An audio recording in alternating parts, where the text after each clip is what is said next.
بتانا چاہتا ہوں کہ 1927 میں آل انڈیا مسلم لیگ نے ریزولوشن پاس کیا تھا کہ 18 سال سے کوئی بھی کم عمر لڑکی کنورٹ نہیں ہو سکتی.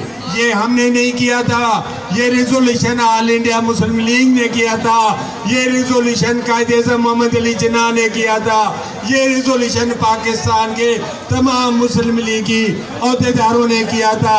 آج ہم ڈیمانڈ کر رہے ہیں, اس وقت مسلمان لڑکیاں کنورٹ ہو رہی تھی, آج ہماری لڑکیوں کو کنورٹ کیا جا رہا ہے. تو ہم اس ملک میں چاہتے ہیں, یہ کوئی اسلام کے خلاف بات نہیں ہے.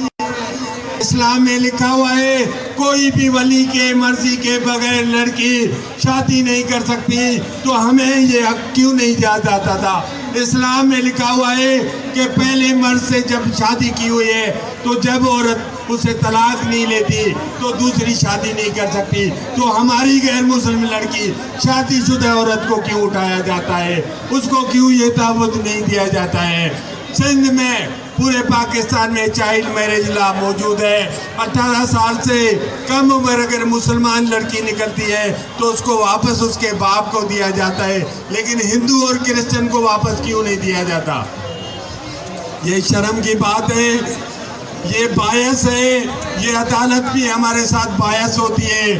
پاکستان میں لا موجود ہے کہ 16 سال کی عمر کوئی بھی لڑکی وتھ کنسنٹ بھی سیکس نہیں کر سکتی. تو ہماری 12-13 سال کی لڑکی کیسے سیکس کر سکتی ہے؟ تو یہ موجود جو لا موجود ہے اس کا تحفظ ایک غیر مسلم لڑکی کو کیوں نہیں دیا جاتا؟ آرزو کو شیلٹر ہوم میں کیوں رکھا جاتا ہے جب لاہور ہائی کورٹ ایک کرسچن لڑکی کو واپس کر چکی ہے؟ اس کا فیصلہ موجود ہے. جب مائنر موجود واپس دے سکتی ہے تو دوسری کورٹ اس کو شیلٹر ہوم میں کیسے رکھ سکتی ہے؟ میں اسد بار صاحب سے درخواست کروں گا کہ کائنڈلی.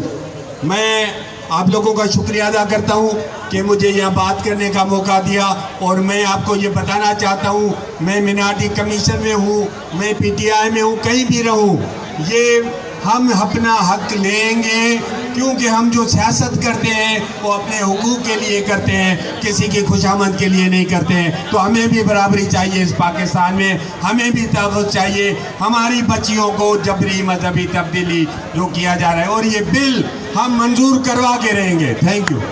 اور شکریہ.